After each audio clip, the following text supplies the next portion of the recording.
Live from KSAT 12. Good Morning San Antonio starts right now. COVID cases are surging across the country as some hospitals are pushed to their breaking points again. I'm Andrea Fujii in New York with the latest. It was quite warm this weekend, but actually not too bad out there here in South Texas. There was a nice breeze throughout most of the weekend. We've had a break from showers and storms, but it's sounding like that might be a reoccurring theme as we go into this work week. Good morning, everybody. We've made it to Monday. It is July 19th. How was your weekend, Steph? It was good, but yes, you're right about the breeze. It just came in right at the right time. Oh, it was perfect and kept things from still feeling much like a normal July around here. Mike Osterhage joined us now. And you know, what's funny is I'm going to pick up on what you said about a hot weekend. Yes, it was warm as compared to last week, but we still weren't even close to normal temperatures. 95, so 92, and we'll be up there again today. Let's just keep that streak going, if we will. How about lower even? So yeah, okay. It's going to be a repeat of a couple of weeks ago this week. We have another pretty good rain chance coming on in here. Actually, may see one or two showers of thunderstorms, especially up to the north later on this afternoon. Nothing going on there right now. 78 degrees though. It is pretty warm, and the humidity, which was definitely there yesterday, has come back. The dew points are well up into the mid 70s, 77 Castro, 74 here in town. Yeah, it's pretty humid out there this morning, and that humidity is going to be feeding some of these showers and thunderstorms. And here's what's going on, and you can see big clockwise rotation just to the west of us, and this is actually technically a cold front. You never hear that term basically in July, but this thing is going to continue to push down to the south of us, and that's going to be the focal point for showers and thunderstorms. Not only a few of them today, but better chance tonight, and then also the next few days. Most of the week will have some sort of rain chances. Mold is on the moderate side, and throughout the rest of today, 88 at noon, 92 for high temperature, and we'll have more sunshine, couple of showers, thunderstorms, and then more, or at least a better chance tonight. And get used to the 80s, because after today in the 90s, that's it, just 80s the rest of the week. No complaints here. Details coming up in just a couple of minutes. Steph, Mark. Thank you very much, Mike. New this morning, two men were shot in the middle of the night while working on their cars over on the city's west side. San Antonio police say it happened around 2:20 in the 200 block of Cerralvo. That's near Frio City Road. The men in their 20s and 30s told officers that said they were in front of their home when a blue sedan drove by and someone inside started shooting at them. One was hit in the leg, the other in the back. The vehicles and the neighbor's house were also struck. Police say the victims were not very cooperative. Later on, GMSA Katrina Weber will join us live with more details about this investigation. San Antonio police and Crime Stoppers asking for your help in finding the suspects in a robbery. It happened back on July 12th at an apartment complex in the 2500 block of Westward Drive. That's on the city's west side. And that's where investigators say the two people on your screen robbed a 19-year-old man and then took off in that man's car. If you have any information about this robbery that could help police, you're asked to call Crime Stoppers. That number on your screen, 210-224-STOP. In your latest news this morning, a body found along Highway 281 on the north side this morning has been identified as 21-year-old Angel Marie Morales. That's according to the Bexar County Medical Examiner's Office. San Antonio police say Morales' body was found in the grassy median between the access road and the main lanes of the highway in the busy stretch of freeway right there by the airport. A person walking by spotted the body and called it into authorities. The cause of death is still not known at this time. Coronavirus cases still on the rise. Nearly every state seeing increases, many fueled by the Delta variant. Some hospitals are again full, and healthcare workers continue to be pushed to their limits. ABC's Andrea Fujii has more from New York. Coronavirus cases are soaring across the country as hospitals are pushed to the brink again. Unvaccinated Americans accounting for nearly all new COVID cases. The Delta variant fueling cases everywhere but South Dakota and Wyoming. Arkansas, Florida, and Missouri seeing the highest infection rates. This hospital in Arkansas says it's now full. Admissions statewide surging 80% in the past 2 weeks. COVID is still here right now, and we're still fighting it. And in Florida, where new COVID cases have nearly doubled in a week, a federal appeals court ruled that pandemic restrictions on Florida-based cruise ships will remain. Meanwhile, Seattle's cruise season set to begin today after a year-and-a-half pandemic hiatus. Over the weekend, Los Angeles County reinstating their indoor mask mandate regardless of vaccine status as cases rise there. The U.S. Surgeon General agreeing with the decision. Or where cases are rising, it's very reasonable for counties to take more mitigation measures. More than 65% of Americans 12 and over have received at least one dose of the vaccine. But the Biden administration says they believe social media misinformation around COVID is hampering vaccination efforts.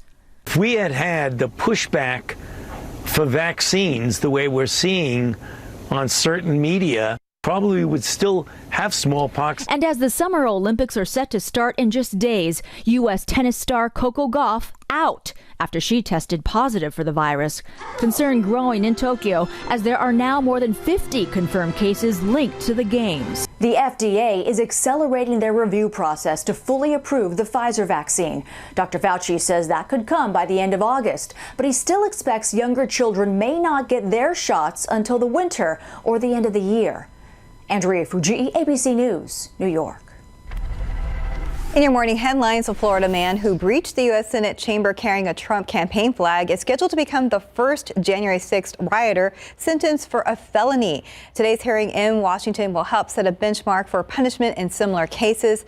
Prosecutors want Paul Hodgkins to serve 18 months behind bars. Hodgkins' lawyers are asking a federal judge not to impose a prison sentence, saying the shame that will attach to Hodgkins should be factored in as punishment. The number of people traveling by air hit a new pandemic-era record as summer travel continues to pick up. The Transportation Security Administration says it screened nearly 2.2 million people at airports across our country on Friday. That's the highest since the start of the pandemic. The TSA made the announcement on Twitter with a couple of reminders. Get to the airport extra early. Make sure there are no prohibited items in your carry-on bags. And don't forget, you must wear a mask. For the first time since 2017, a Super Bowl champion is visiting the White House tomorrow. The Tampa Bay Buccaneers will be congratulated by President Joe Biden in person. In 2018, then President Trump uninvited the Philadelphia Eagles because some of the players protest during the national anthem. The New England Patriots did not attend the traditional White House ceremony in 2019, but said it had nothing to do with politics. Earlier this month, President Biden welcomed the Los Angeles Dodgers, the 2020 World Series champs, to the White House. And now it's the Bucs' turn at the White House. 437, 78 degrees. LeBron scored a slam dunk box office debut. How much Space Jam was able to bring in this weekend? That's just ahead. And still ahead on GMSA, you ready for some football? The Cowboys all set for summer training camp over in Oxnard, California. We have a preview. And taking a look outside with live cam this morning, we're starting off at 78 degrees. It was a warm weekend, but not as warm as we were used to. We are going to be checking with Mike later on.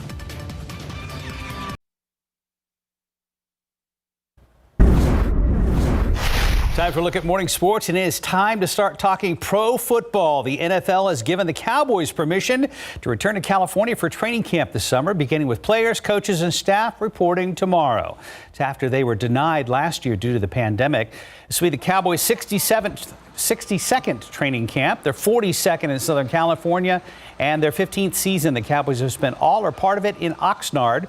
One story to follow will be the health of Dak Prescott, returning from that horrific ankle injury that took him out of last season. Another point of interest will be rebuilding the Dallas defense, which was atrocious last season.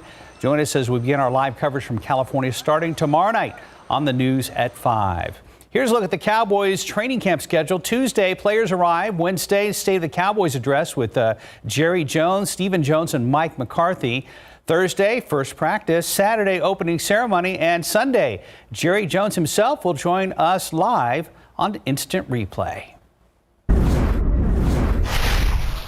Houston Texans will host their training camp at Houston Methodist Training Center, and their practices will no longer be open to the public. They will be exclusively for season ticket holders only. Biggest question, will star quarterback Deshaun Watson show up or not? No one knows, not even the team. Houston only won 4 games last season, and based on their schedule this coming season, if Watson doesn't play, there's a good chance Houston may not win a single game this coming season. Now for a look at the training camp schedule for the Texans. Everything gets going next week. July 27th, players report. July 28th, first practice at 9 a.m. August 14th, their first preseason game against the Green Bay Packers. It's time for training camp already. My mind's still on the NBA Finals, but this is the time of year. That's right. And Milwaukee went up 3-2 in the series on Saturday night. Next game tomorrow night right here on KSAT 12. Yeah, that was a good game. Time now, 4:42 and about 78 degrees right now. Trips to outer space already being offered, but the price tag is high. Still ahead, details on when affordable space travel could be available. And Jeff Bezos preparing for his own launch to space. Details on the final preparations. That's next. And welcome back. It's about 4:45. Jeff Bezos and his crew are making final preparations for their flight to space.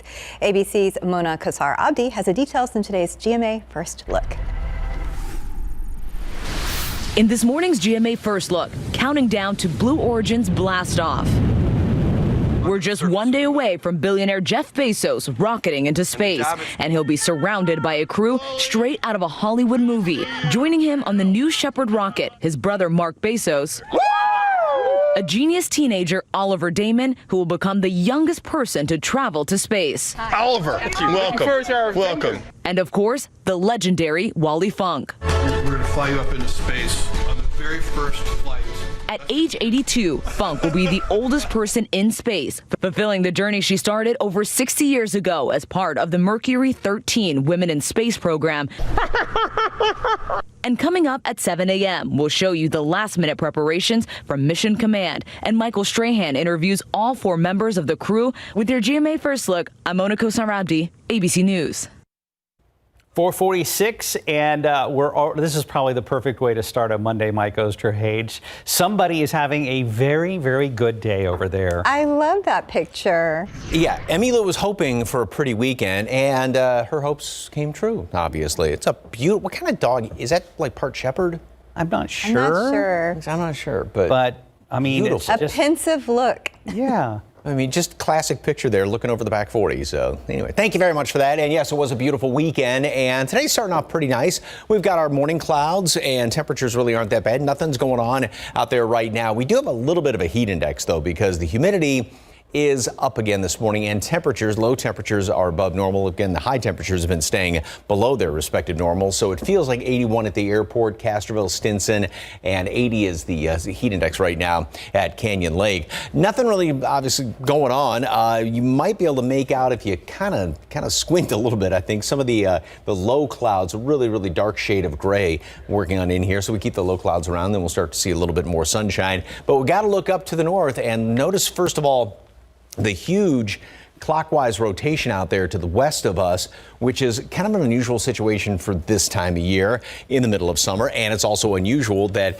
we got a front up here to the north of us, and that's touching off showers and thunderstorms. And all this will continue to work down in our direction. And so that's going to bring with it the chance for some rain. So we will start off with, well, morning clouds will start to break up a little bit. We'll have more sunshine by noon and throughout most of the afternoon. And even by noontime, nothing really showing up on the computer model, nor mid-afternoon. But later, late afternoon up in northern portions of the hill country, and then by dinner time, early evening, we'll see a few of those showers and thunderstorms, and those will continue to work their way across. Now, this particular computer model, others really aren't agreeing with this one, but this one does have that line of rain. We'll have some rain tonight, but that line of rain moving through tomorrow morning. So there's the potential for a wet commute tomorrow morning, and that would be the best chance for rain tomorrow. Then it's going to sort of ease off a little bit. But we're not done with this next rain event, because most of it is going to be sticking around, or rain chances will stick around through most of the week, I should say.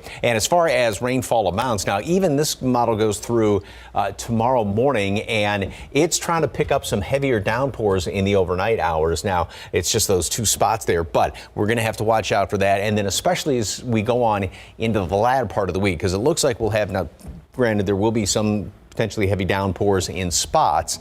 Ground has dried out a little bit from the last big rain event that we've had, but then later on in the week it's looking like we'll probably see the best chance for more rain or widespread heavier rain by Thursday. 88 degrees today at noon, partly cloudy skies, and we'll have a kind of mixture of sunshine and clouds later on this afternoon. 92 high temperature. A couple of storms may try and pop up. Storms? Yeah, those will try and pop up later on today. It's a Monday, and need to double check your work think about that going into the new school year, kids. Even anyway, I'm trying to make excuses for myself for not checking my work. Let's just jump past that graphic and go to this one. And we'll have showers, a couple of them later on this afternoon, tonight, and then tomorrow morning it looks like the better chance of rain. A couple of them in the afternoon. Then Wednesday, scattered about. Thursday right now looks to be the best chance for some rain, still continuing into Friday. And then look at that chunk of the week, the big chunk of the week, 80s. Is it possible storms are kind of just some low-key storms? Thank you. Better? Yeah. That's my story, and I'm sticking to it. That's cool. Well, you know what? Actually, school's starting very soon, SAISD on August 9th, so you're not far off. That's right, because and some kids are actually going back for kind of a pre... Yes, summer school, it starts this week. For 2 weeks, they have a week off, and then they go back. Wow. A lot of school. We're getting the ball rolling sooner than later, aren't we? Check your work, kids. It's like that was intentional this morning. Uncle Mike wants to buy a tea for $500. Yes. Thank you, Mike. Over here. 450, about 78 degrees. And coming up on GMSA, Ashton Kutcher sells his Virgin Galactic flight ticket back to the company. Details on why he decided not to go to space. Let's take a look at all your lottery numbers. Pick 3490 Fireball 9. Your daily 4 numbers 2671 Fireball 8. Cash 5, 6, 18, 23, 24, 28. And Lotto Texas 1, 2, 5, 36, 38, 43. Your Powerball numbers 15, 22, 38, 54, 66. Powerball 3, Power Play 2. Good luck. LeBron James topping the box office in the new Space Jam, and Ashton Kutcher had a chance to go to space but sold his ticket back. For the latest on what's happening in Hollywood, here's ABC's Christopher Watson. Welcome, King James. The LeBron James-fronted sequel Space Jam: A New Legacy scored a slam dunk box office debut, opening in first with $31.7 million. That's about $10 million more than expected. $54.7 million when you add international grosses. We have to go back to where it all started. That knocks Black Widow into second place. It added another $26.3 million to last week's pandemic record Foul for a domestic total of $132 million. But at some point, I'm going to space. The ranch star Ashton Kutcher tells Cheddar News he had a ticket to take the next Virgin Galactic flight to the edge of space, but sold it back to the company after wife Mila Kunis convinced him it, quote, was not a smart family decision to head into space. Ian McShane's been locked in to return as the enigmatic Winston opposite Keanu Reeves in John Wick Chapter 4. And Benedict Cumberbatch is 45 Monday. And that's what's happening in Hollywood. I'm Christopher Watson, ABC News. And you said LeBron James kind of made fun of himself in the new Space Jam? I won't give it all away, but there's one quote where he said, no, I would never, and this is what he says in the movie, I would never become an actor because anytime sports athletes, act, it always goes wrong. I just thought it was cute. Well, so far it's going very, very well. Yes, it's very, very profitable. And the movie's not bad? No, I liked it. I thought it was fun. Of course, Rooney loved it. Good. So, yeah, it was good. Good to hear. About 5 till right now, about 78 degrees. And dozens of people visiting Six Flags Hurricane Harbor Splashdown in the Houston area were decontaminated after a chemical leak. How it happened just ahead. The Archdiocese stepping in to keep cemeteries clean following recent rains around here. We'll explain how in a Defenders Update. And ahead on GMSA at 6, Spurs guard Keldon Johnson had a breakout performance for Team USA in their win over Spain. We're going to have the highlights. Fantastic news. And Steven Cavazos is in place, ready to get us rolling on the roads this morning on this Monday. We'll check in with him and TransGuide. We'll be right back. Live from KSAT 12. Good Morning San Antonio starts right now. Making headlines this hour, the Bexar County Medical Examiner's Office has identified a man shot and killed outside a Northside gym.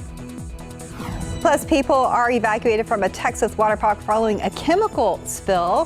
What visitors in the pool say that felt like. We had a pretty nice weekend around here if you were out of town. A lot of folks outside, maybe got a little bit too much sun. We're going to check in with Mike and see how the week is shaping up. Good morning, everybody. It is July 19th, and Stephen, I'm talking about you, not making fun of you. I'm a lobster over here. Yeah. No, you're not. He's recovering from a nice weekend in the sun. Yeah, but it was a nice weekend. Good to have you with us this morning. We're going to get you caught up on the news headlines in a moment.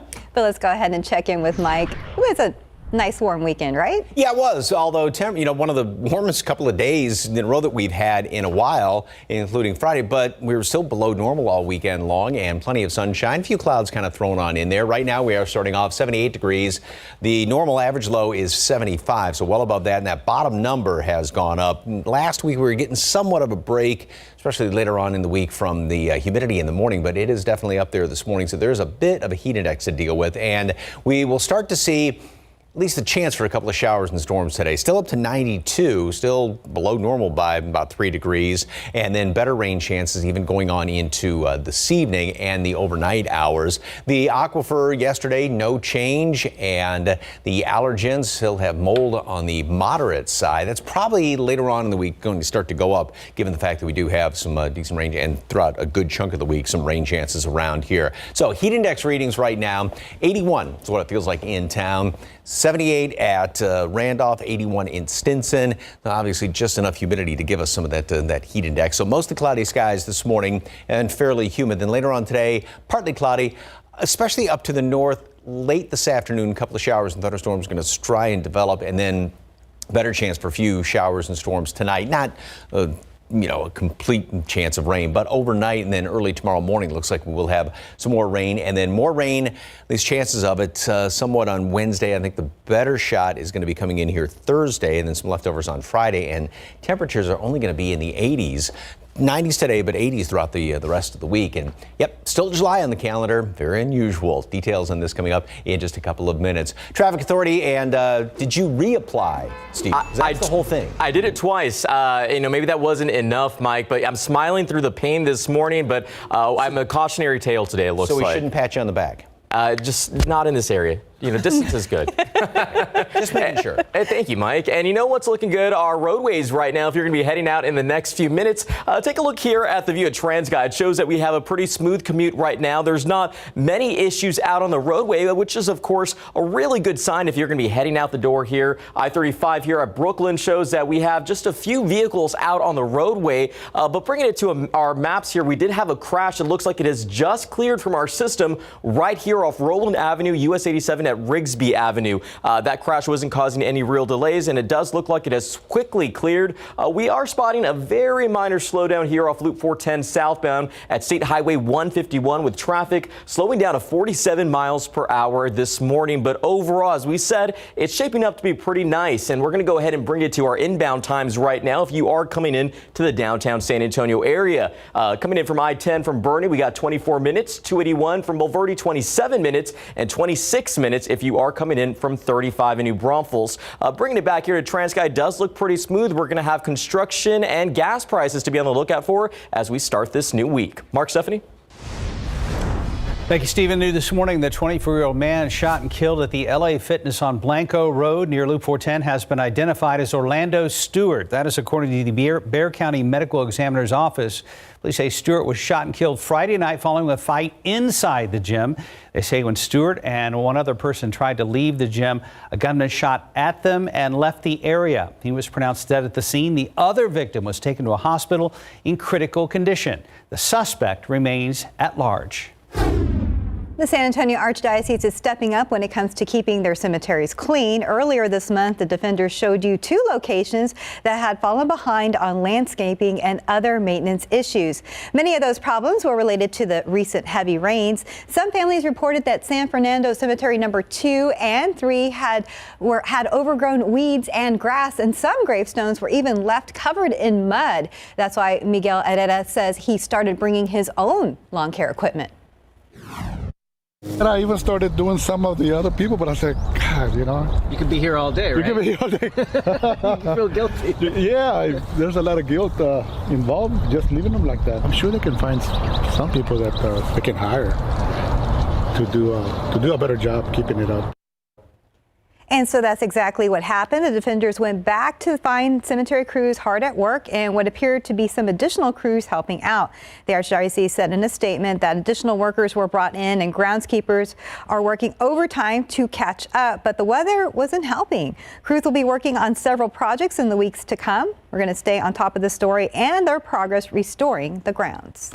Now to an investigation at a Houston water park. A Six Flags park closed when more than 30 guests were affected by a chemical exposure this weekend. Many of them were children. ABC's Zachary Quiche has the latest.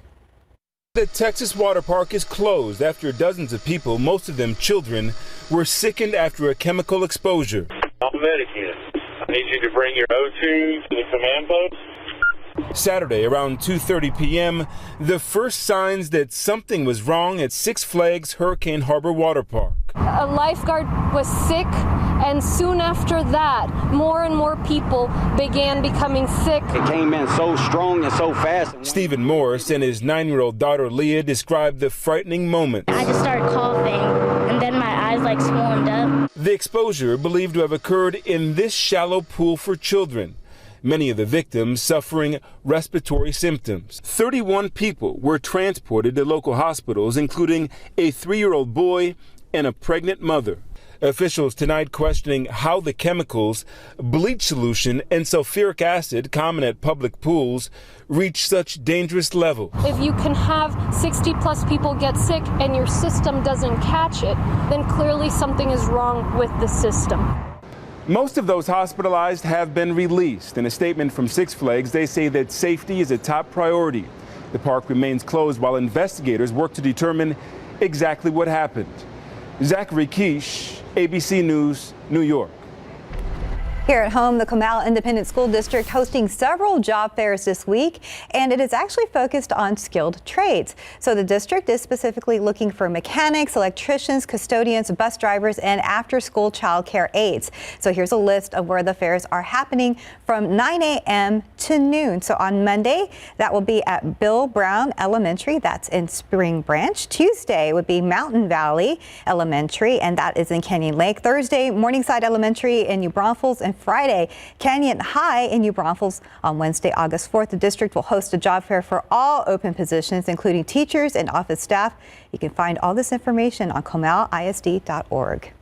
Right now it's 5:07, about 78 degrees. And still ahead, Zoom is acquiring the company Five9. Details on how much they paid for it in stock. Plus, when you can expect a flight to space to be somewhat more affordable. Max Massey will have details after the break. And taking a look outside with live cam this morning, not too bad at 78 degrees and a pretty mild weekend considering, but it was still sunny out there. You can just ask Stephen Cavazos all about that. We'll be back. And welcome back. It's about 5:10. Billionaires Richard Branson and Jeff Bezos are already offering trips to outer space, but only other billionaires or perhaps millionaires can afford a ticket. Max Massey breaks down when affordable space travel, so to speak, could be available for the rest of us. If you're a space enthusiast without 6 figures of disposable income to spend on a trip where few tourists have gone before, you're going to have to wait. Space flights that could only cost 4 figures or even in the low 5 figures, well, they're not going to be happening anytime soon. Experts agree it is impossible today to give an accurate target date when affordable space travel will be available to the masses, but most agree they are decades away at best. One of the biggest challenges is the difficulty of getting enough would-be amateur astronauts into space at one time to spread the cost to make space travel affordable. Virgin Galactic's well-publicized test flight with Richard Branson aboard carried just 4 passengers in addition to the 2 pilots. Jeff Bezos, his brother, and 2 other passengers set to be on the first Blue Origin rocket to carry tourists this week. There also needs to be significant demand for space travel to fill the seats, no matter the price. The first space tourist was the U.S. millionaire Dennis Tito, who paid Russia $20 million in 2001 to fly him to and from the International Space Station. He is the first of 7 travelers to date who have paid millions to fly in space. But making affordable space flights a reality will take time and all types of technological advances, which frankly are not possible today. Guys, back to you. 5:12, now 77 degrees. Just ahead on GMSA, a former basketball player and an actress are the latest voices to be added to Alexa. Plus, cool new feature available on Facebook Messenger. We have a look at sound emojis coming up in your morning Tech Bites. Nothing gets needs in water. So, Paul, we're talking about gutters. What was life like before Leaffilter? Well, for starters, I hated cleaning those nasty gutters. Clogged gutters caused so much damage to my home. The roof leaked, the basement flooded. I mean, me and that ladder did not get along. to be honest, dangerous. I would cringe every time we had to climb the ladder to clean the gutters. What do you like most about Leaffilter? Everything. Free inspection, the installation, the lifetime transferable warranty, and hey, I don't have to get back on that ladder again. Leaffilter just works flawlessly at filtering out leaves and debris. So how has life changed since Leaffilter? It's less complicated. My gutters are clog-free, and that keeps me stress-free. Thanks to Leaffilter, we were able to put the ladder away, and that makes us feel good. So I take it you'd recommend Leaffilter? Absolutely. All my neighbors already know. Leaffilter is a no-brainer. Call 833-LEAFFILTER or go to getleaffilter.com for your free gutter inspection and estimate. Call or log on today and save 15%. 5:15, Zoom taking advantage of its rising stock by acquiring another company for $14 billion. ABC's Andrew Dimbert has details in today's Tech Bites. In today's Tech Bites, Zoom is making its first multi-billion-dollar deal after surging during the pandemic. The company announced that it's acquiring Five9 for $14.7 billion in stock. Five9 is a cloud-based customer service software provider that could help the company expand beyond video chat. Facebook is rolling out with new emojis with sound. The images, appropriately named Soundmojis, allow you to send short clips in a messenger chat. Choices include clapping and drum rolls. Users will also be able to send audio clips. The goal is to add greater expression to messages. Finally, the voices of Shaquille O'Neal and Melissa McCarthy are now available on Alexa devices. After buying in, you can say, "Hey Shaq," or "Hey Melissa," to hear a joke, a story, or even the local weather in their voices. Hey Shaq, play ABC News. Those are your Tech Bites. Have a great day. That's kind of cool. Shaq. Yeah. Yeah, I can get your attention. Yeah, I think so. It's a good change, you know. Hey, Shaq, tell us about morning traffic with Stephen Cavazzo. Yeah. I'm nowhere near as tall as Shaq, but I can definitely tell you about morning traffic right now here off I-35, I-10 at Frio. We're getting a few more vehicles out on the roadway as the morning is getting going here. You can take a look. It looks pretty smooth right now. We have encountered a very minor problem here off I-35 northbound at Walsham, a stalled vehicle. So if you are getting out on the roads, as we always encourage, make sure that your vehicle is in good condition. Check your fluids, check your tires, make sure that you're fueled up as well. And if you are going to be heading to the gas station, well, we have your gas prices right here from AAA. According to AAA right now, the average gas price around Bexar County is $2.79. Around the state, we're looking at $2.83, and the country $3.17. Now, things to look ahead to that we're starting a new week. We have some construction here off I-35. Now, TxDOT does report that they'll be importing and hauling off materials right around I-35 northbound and the southbound frontage roads from FM 2252 to FM 1103. This will be going on today up until Sunday, July 24th. That'll be from 9 in the morning until 5:30 in the afternoon. And bringing it back to TransGuide, it is looking pretty smooth right now, but we'll be watching the roads pretty closely and seeing how things develop. Not too bad. Thank you, Stephen. Beautiful moon there behind you. The waxing. Pardon me, because full moon is going to be on Friday, Saturday. When's the 24th? Is that Saturday? 24th. Wait, Mark was doing wax on, wax off. Saturday is going to be the full. Yes, Saturday. 24th is Saturday. Yeah. So this is the waxing moon. Beautiful. And yeah, last night was a good night for doing a little moon gazing. I don't know about tonight, though, because we are going to see more clouds move in here and those rain chances. This morning, well, there's no moon sunrise is going to be a little bit iffy just because we have a lot of clouds hanging around here. Once again, yesterday, and this is so unusual for July, no triple digits on the map at all. 98 in the road. Now in your backyard, especially out there along the Rio Grande Valley, you may have gotten up to 100, but none of the reporting stations hit 100 yesterday. Today, maybe one or two of them. We're going for 92 here in town and keeping it right around low, maybe mid, and again, depending on how quickly the clouds move on here, low, maybe mid-ish 90s. Now, we'll still have the heat index to deal with because the humidity is going to be hanging around here, so there will be a lot of triple digits, especially down to the south and southeast, as you would imagine.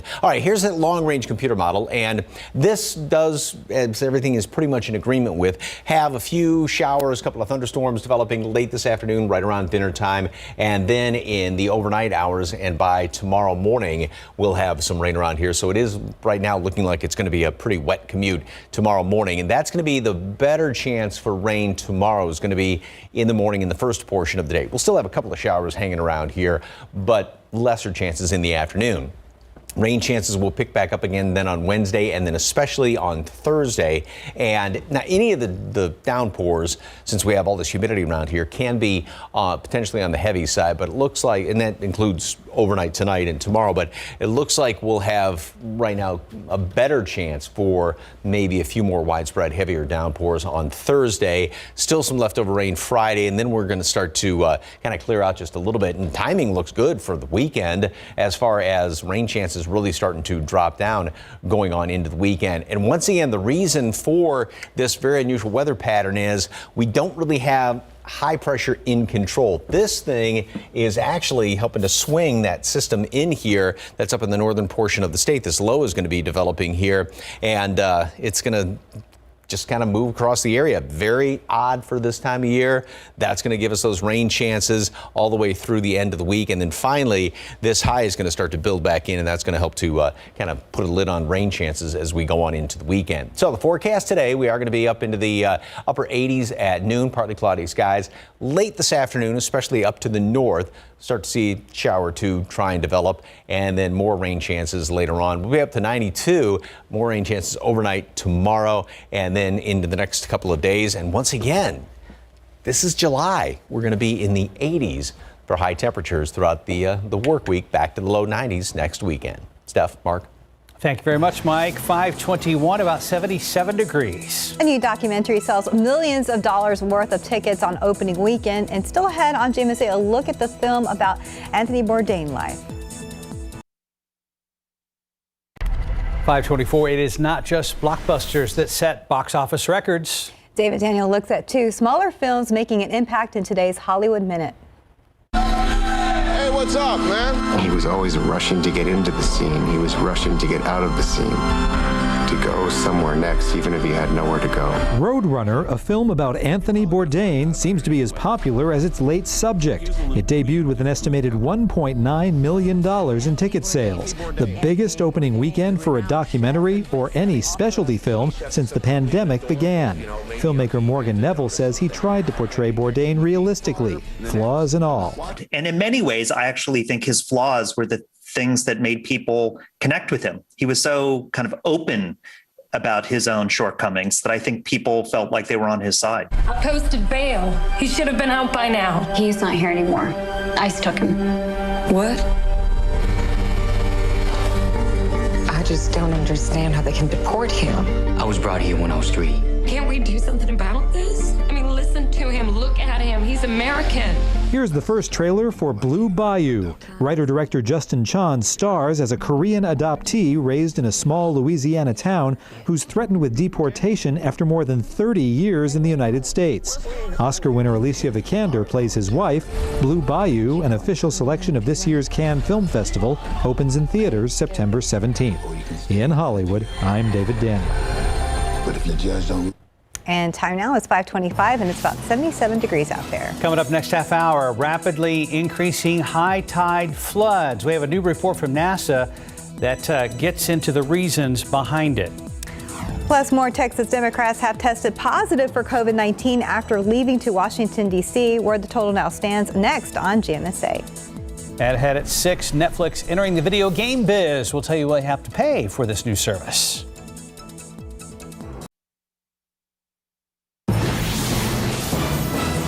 Right now on GMSA, as we approach 5:30, coronavirus cases going up in nearly every state as the Delta variant continues to spread.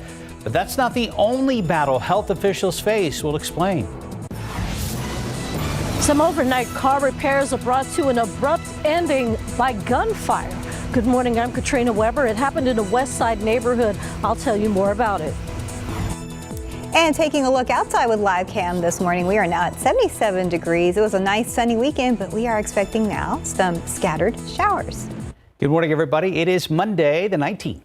Thanks for joining us this morning. Happy Monday. So let's go ahead and check in with Mike to see when we will expect those showers. The next few days, possibly? Yes, a good chunk of the week. Now, today is going to remain mostly dry. We'll start to see a couple of showers trying to develop late this afternoon, especially up to the north, and then they'll start to pick up a little bit and move their way south in the overnight hours. And the temperatures right now, it is pretty warm. You step outside, 78 degrees, normal low 75, and also dew points are up. So it's pretty humid when you step out there as well. We've got a wind primarily out of the south at 8 miles per hour. Enough humidity to give us a heat index of 81. Same thing, Helotes, Stinson, 75, and Devine. Castroville also feels like 81 degrees with this extra humidity hanging around here. And the humidity is going to be feeding some potentially heavy downpours. You look at the satellite and radar picture, huge clockwise rotation, big high off to the west of us, and that's taking these little disturbances and also actually kind of a cool front, and that's going to push down from the northern part of the state. You can see it is producing some rain up there in up around Dallas and right along the Oklahoma-Texas border, and this is going to push down in our direction. Then it's going to sort of hang out throughout the rest of the week. So again, that's going to help to keep temperatures on the low side thanks to that front, thanks to the cloud cover, and also keep rain chances around. Mold is on the moderate side, and throughout the day we are going to make it up to 88 at noon, 92 high temperature. And again, most of the day we're going to be dry. But by late this afternoon in toward dinner time, we'll start to see rain pick up a little bit more, and then better chances of rain later on tonight and tomorrow. And again, temperatures going to be hard to hit, except for today, hard to hit 90 this week. What about the upcoming weekend? Details in just a couple of minutes. Traffic Authority, Stephen Cavazos. Anything big out there? Not really, Mike. It's been pretty calm right now as we're getting this new week started. You can see that we are getting more people out on the roadways here off US 90 at Couples Road. Looking at 281 at Loop 410. Pretty quiet there, but we are seeing a few more folks that are getting their days started early, getting out on the roadways. We have spotted a stall here off I-35 northbound at Walsham that's still being reported, as we keep on reminding our folks that are watching with us right now, before you get out on the road, check those vehicles' tires, and with those rain chances looming, make sure you check your windshield wipers as well. So jumping over here, just some construction, or this should say construction actually. Lane is going to be closed due to some utility work on Loop 1604 westbound on those frontage roads from Stone Oak Parkway to Blanco Road. It's going to be current until this Friday, that's July 23rd, and TxDOT reports this will be going on from 9 in the morning to 4 in the afternoon. But overall, it has shaped up to be so far a pretty quiet morning here in the Alamo City and our neighboring communities. And if you are going to be coming to the San Antonio area, well, we have these inbound times that we like to show you here. Coming in from Seguin, it's pretty green with 29 minutes right now. Coming in from Livernia, we have 87, from 87 that is, we have 23 minutes right now, and it's a 28-minute drive coming in from Floresville. So yes, shaping up to be a nice morning, but be sure to check those vehicles before you get your day started. Mark, Stephanie? Thank you, Stephen. Two men who were out to make some car repairs now are getting patched up themselves. They had to be rushed to a hospital after being shot overnight. Katrina Weber is live at Public Safety Headquarters with that story. Now, Katrina, do police know who shot them? No, and police say that the two victims aren't offering them a whole lot of information. In fact, they described those two men as being uncooperative when they found them early this morning. This was on the west side in the 200 block of Soralvo near Frio City Road. Officers say the two men, who are in their 20s and 30s, told them they were outside working on their cars after 2 this morning when someone drove up and shot them. One man was hit in his back, the other in his leg. Police say the bullets also hit their cars as well as a neighbor's house. No one in the house was hit.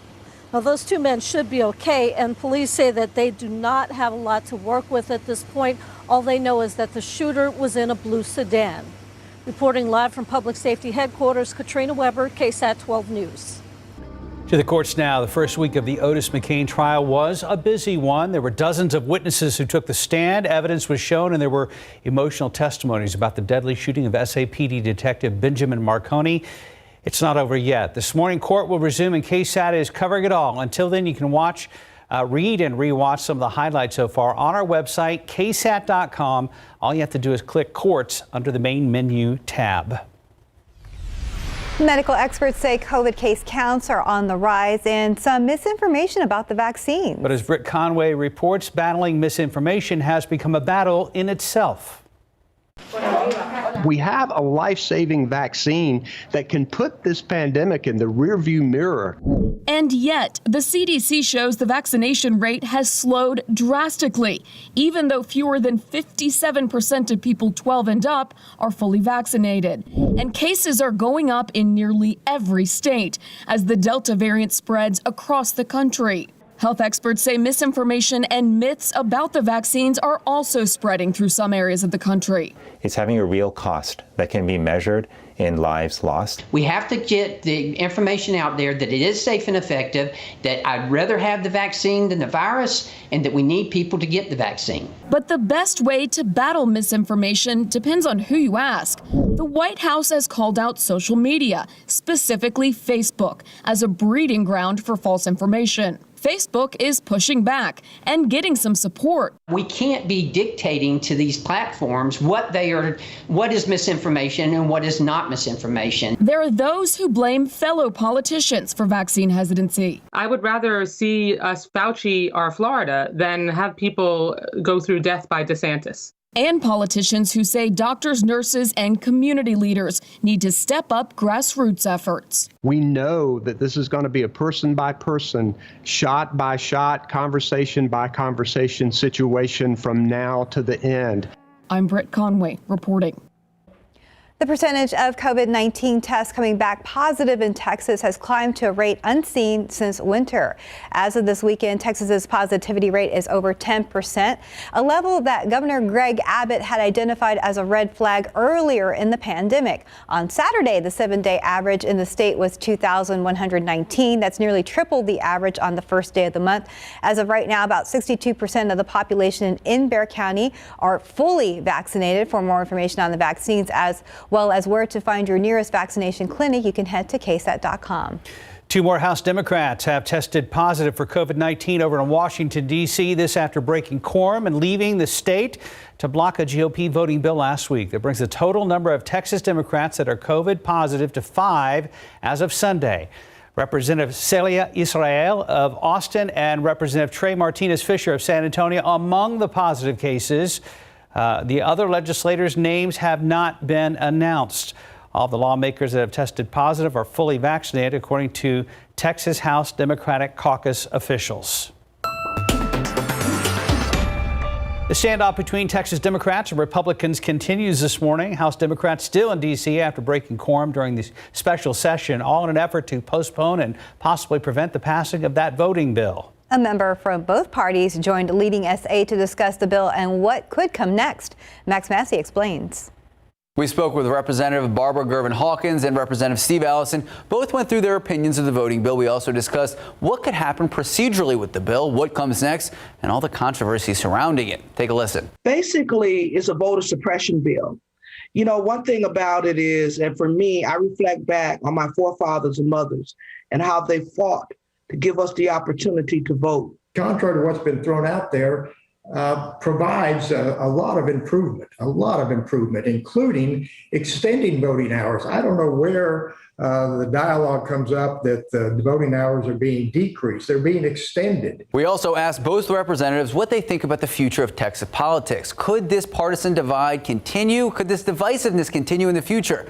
Both said they are optimistic for the future, and they say they hope they can work with the other respective party.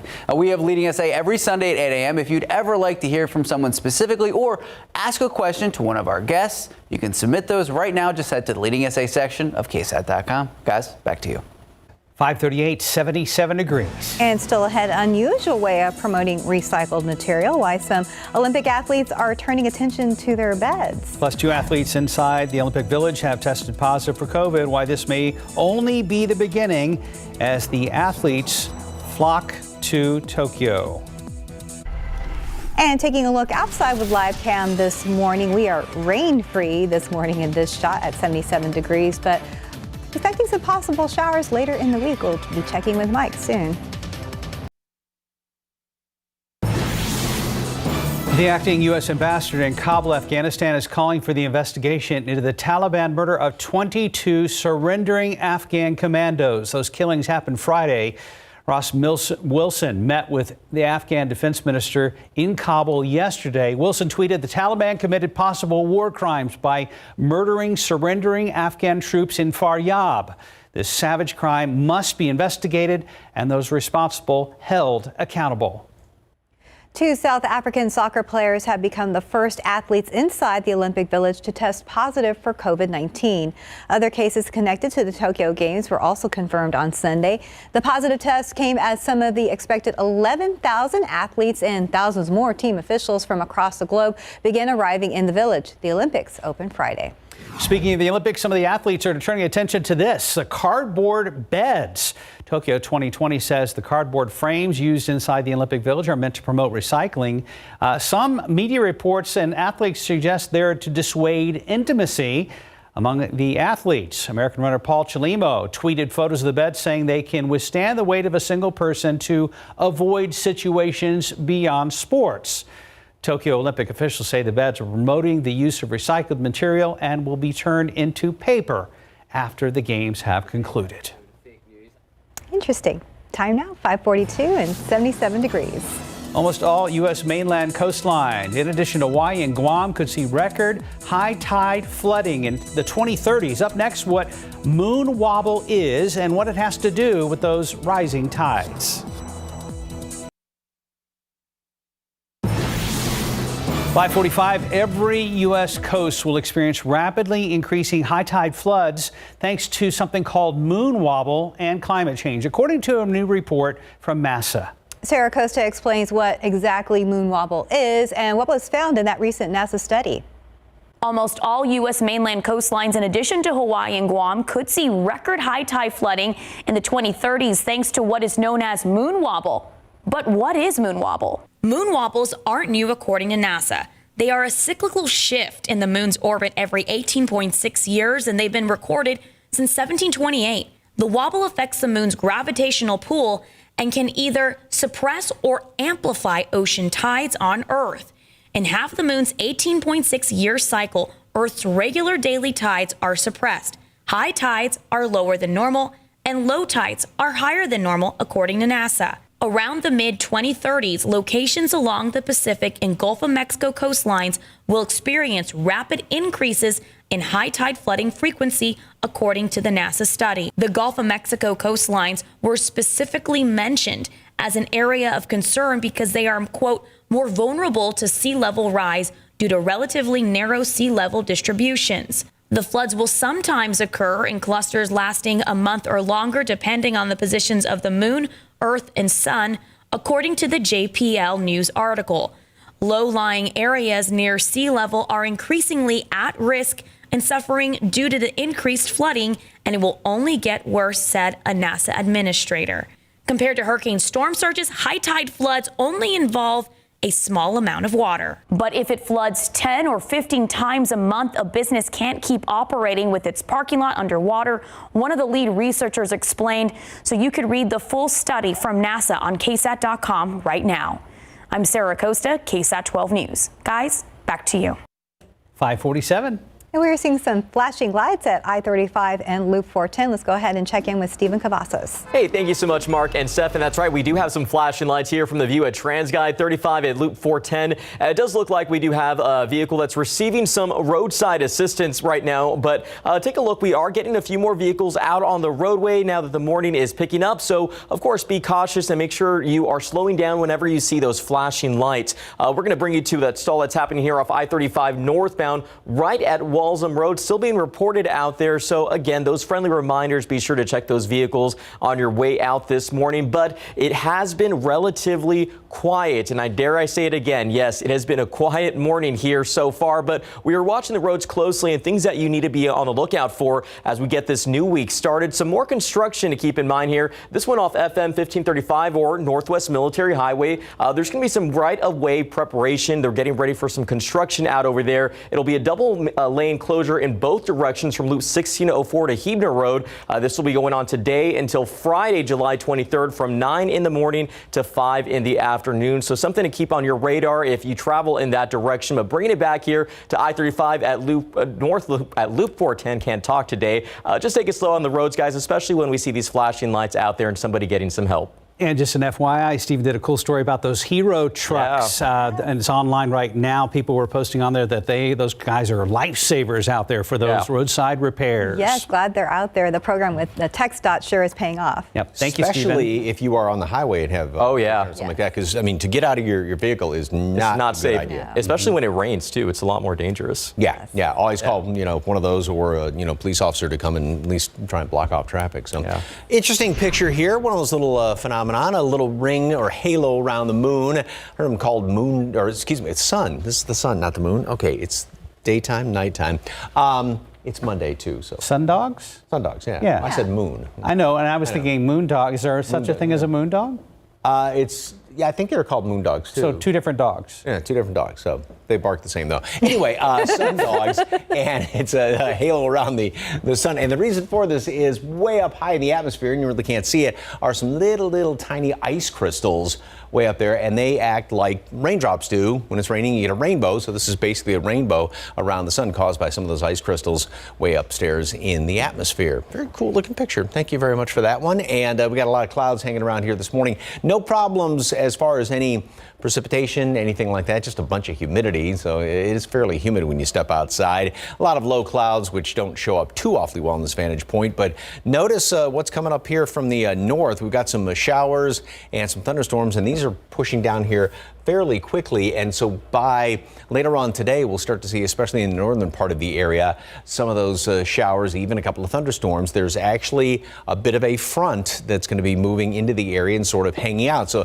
this is what the wind flow lines look like. We've got a basically southerly wind right now, but then notice by later on today how the winds start to change and come in here out of the north. And so that front is pretty much going to be lying in the area over the next couple of days, and that will help to enhance our rain chances over the next couple of days. It won't be raining constantly, as has been the case the last few big rain events that we've had around here, but we do have rain chances pretty much all week long in some way, shape, or another. So here's today. Just some clouds around here. We'll start to see maybe a few of those showers kind of moving on into the area by mid-afternoon, especially up to the north, obviously. And then later on this evening, a little bit better chances that front lies across the area. And overnight, looks like we'll have a line of these showers and thunderstorms move on through here. So right now it is looking like we'll have a wet commute tomorrow morning, and then just sort of scattered variety of showers throughout the day tomorrow. Better chance of rain is going to be early on in the day. Then we'll start to see rain chances, or continue to see rain chances, I should say, on Wednesday, and they'll be once again kind of the scattered variety, but then start to pick up more widespread and some heavier down. And you can actually see some heavy downpours late tonight and early tomorrow morning as well, but the better chance for more widespread heavy downpours looks like it's going to be on Thursday. 88 degrees today at noon, partly cloudy skies. High temperature up to 92, same as we've had over the weekend, still below normal. One or two of those showers, a couple of thunderstorms going to be trying to pop up to the north and then work their way down to the south in the overnight hours. And then tomorrow we'll have showers and thunderstorms, especially in the morning. Probably a wet commute tomorrow, a couple of scattered ones Wednesday, more rain Thursday, Friday, and then we start to see more sunshine.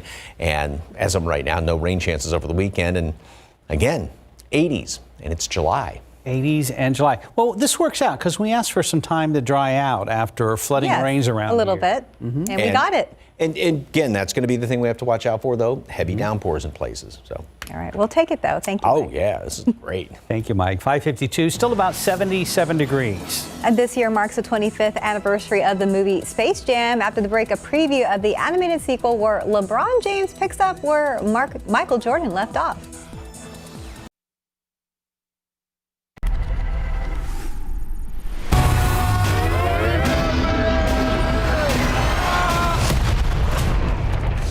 What is this? Ah! I'm a cartoon? What's up, Doc? LeBron James tips off with some new teammates in Space Jam: A New Legacy. I need to assemble an elite team to help give my son back. I know what you're looking for. I love Space Jam, the original. I grew up on that film. I love it so much. So it meant a lot for it to be coming back, but it meant a lot for it to be coming back in this way. Because I think that this film was modernized to near perfection. The only way you're getting your son back is if you and I play a little basketball. You want to play me in basketball? Don Cheadle portrays the movie's villain and says he tried to put his animated co-stars at ease. I think they were very impressed, from what I could tell. They were really intimidated to be around me. I tried to calm them down, put them at ease. You know, I was like, guys, you're fine. You're fine. You were here before me. You'll probably be here after me. You just relax. We're all here to do the same thing. No, you got to play deep first. LeBron was always my favorite player growing up, so getting to film with him was a dream come true. And, you know, getting to know him personally and, you know, knowing how cool he is, man, he made it really easy for me and everyone else who was with to film. In Hollywood, I'm Rick Damigella. And of course, that movie won the box office this weekend. Still ahead on GMSA. We'll have more on an overnight shooting on the city's west side. 2 men shot while working on their car. We will have the very latest.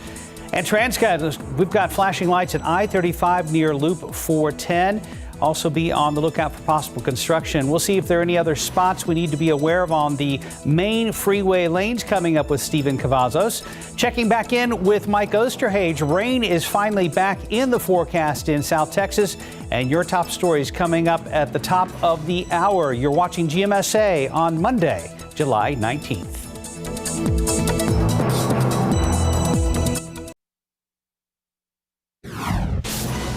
COVID cases are surging across the country as some hospitals are pushed to their breaking points again.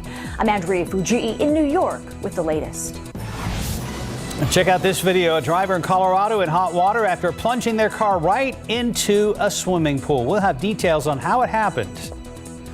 Oh my goodness. And taking a look outside with live cam here in San Antonio, we're at 77 degrees, a sunny weekend, but we are looking forward to some 80s this week.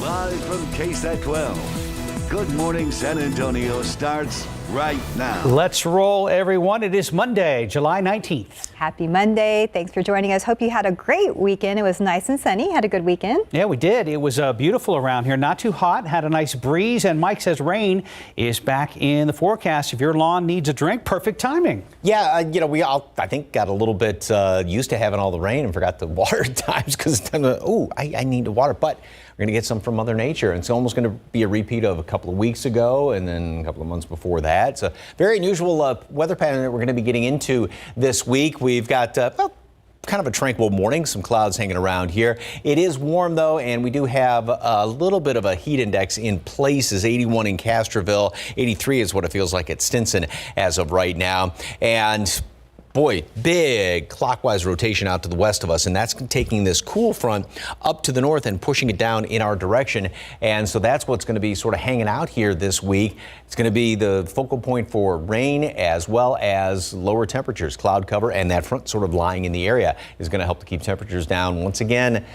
Close to 10 degrees below normal in some cases. Mold is on the moderate side. The updated count is going to be coming out in about an hour and a half or so. And throughout the rest of the morning, we are going to be seeing, that'll be later on today, the small chance for a couple of showers and thunderstorms with that symbol on there. And that would be primarily up to the north, working its way down to the south. 88 today at noon, and then a high temperature today up to 92, about what we had over the weekend, which is still about 3 degrees below normal. Better chances for a couple of those showers and thunderstorms then up to the north late this afternoon, then especially tonight and overnight tomorrow morning. Tomorrow morning looks like it's going to be kind of a wet commute. And then we do have the potential for some, at times, heavier downpours. We'll talk more about that coming up in just a couple of minutes. Traffic Authority, Stephen Cavazos, how's the sunburn? Painful, and definitely a cautionary tale for anyone who has been enjoying this sun, so just make sure you use that sunscreen. But we are taking a look at some of the issues that are happening right now on our highways and byways.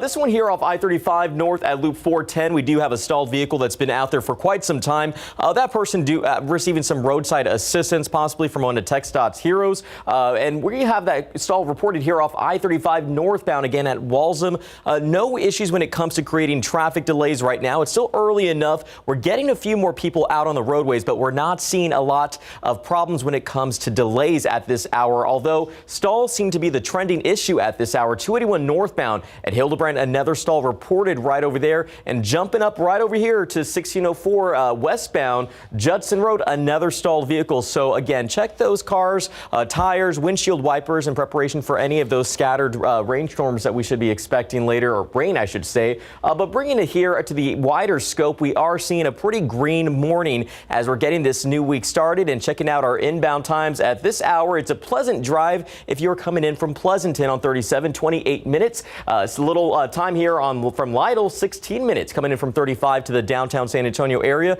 and coming in from 90, we have about 18 minutes from Castroville. Bringing it back to TransGuide, it does look like we are wrapping up here, but we'll be watching those roads closely and seeing how this new day shapes up. New this morning, questions remain after two men were shot while working on their cars overnight. Happened just before 2:30 this morning in the 200 block of Cerralvo on the city's west side. That's where police tell us the men in their 20s and 30s were in front of a home when a blue sedan drove by and someone inside opened fire. One man was hit in the leg, the other in the back. We're told the victims were not very cooperative. Katrina Weber is staying on top of the story. She's going to have more coming up in our next half hour. Also new this morning, San Antonio police and Crime Stoppers are asking for your help in finding the suspects in a robbery. It happened back on July 12th at an apartment complex in the 2500 block of Westward Drive. That's on the city's west side. And that's where investigators say the two people on your screen robbed a 19-year-old man and then took off in that man's car. If you have any information about this robbery that could help police, you're asked to call Crime Stoppers at the number on your screen. That's 210-224-STOP. You could receive a reward of up to $5,000. A body found along Highway 281 on the north side Friday morning has now been identified as 21-year-old Angel Marie Morales. That's according to the Bexar County Medical Examiner's Office. San Antonio police say Morales' body was found in a grassy median between the access road and main lanes of the highway. A person walking by saw the body and called police. The cause of death is unknown at this time. Coronavirus cases still on the rise. Nearly every state is seeing increases, mainly fueled by that Delta variant. Some hospitals are again full and healthcare workers continue to be pushed to their limits. ABC's Andrea Fujii has more from New York. Coronavirus cases are soaring across the country as hospitals are pushed to the brink again. Unvaccinated Americans accounting for nearly all new COVID cases. The Delta variant fueling cases everywhere but South Dakota and Wyoming. Arkansas, Florida, and Missouri seeing the highest infection rates. This hospital in Arkansas says it's now full. Admissions statewide surging 80% in the past 2 weeks. COVID is still here right now, and we're still fighting it. And in Florida, where new COVID cases have nearly doubled in a week, a federal appeals court ruled that pandemic restrictions on Florida-based cruise ships will remain. Meanwhile, Seattle's cruise season set to begin today after a year-and-a-half pandemic hiatus. Over the weekend, Los Angeles County reinstating their indoor mask mandate regardless of vaccine status as cases rise there. The U.S. Surgeon General agreeing with the decision. Where cases are rising, it's very reasonable for counties to take more mitigation measures. More than 65% of Americans 12 and over have received at least one dose of the vaccine. But the Biden administration says they believe social media misinformation around COVID is hampering vaccination efforts. If we had had the pushback for vaccines the way we're seeing on certain media, probably would still have smallpox. And as the Summer Olympics are set to start in just days, U.S. tennis star Coco Gauff out after she tested positive for the virus. Concern growing in Tokyo as there are now more than 50 confirmed cases linked to the games. The FDA is accelerating their review process to fully approve the Pfizer vaccine. Dr. Fauci says that could come by the end of August, but he still expects younger children may not get their shots until the winter or the end of the year. Andrea Fujii, ABC News, New York. In Germany, the flooding death toll has now risen to at least 163 people. Authorities say hundreds more are still missing. Rescue operations have been underway in western German states, while more flash flooding has devastated towns in parts of eastern Germany. The death toll is expected to rise. A Houston area water park remains closed after a chemical spill. It happened Saturday at Six Flags Hurricane Harbor Splashtown in the Houston suburb of Spring. Started with a lifeguard getting sick near the kiddie pool, then dozens of visitors complained of a chemical irritant burning their skin. More than 100 people were decontaminated and around 20 were taken to the hospital. Public health officials are ordering the water park closed until they determine what happened. Scary moments for one Colorado teenager after driving a car into a swimming pool. It happened after the driver accidentally shifted the car into reverse. Luckily, the driver was able to get out of that car without getting hurt before that car sank. The driver was just given a citation for careless driving. 6:08, about 77 degrees. Still ahead on GMSA, the Cowboys have a few questions as they get ready for training camp in Oxnard. We're going to get a preview. Plus, Spurs guard Kelton Johnson showing why he's on the Olympic team as he helps lift USA to victory over Spain. We have highlights after the break. And taking a look outside with live cam this morning, we are at 77 degrees. That's not bad. And really, the week's not looking bad either. We're going to get into the 80s. Not bad at all. We'll be right back.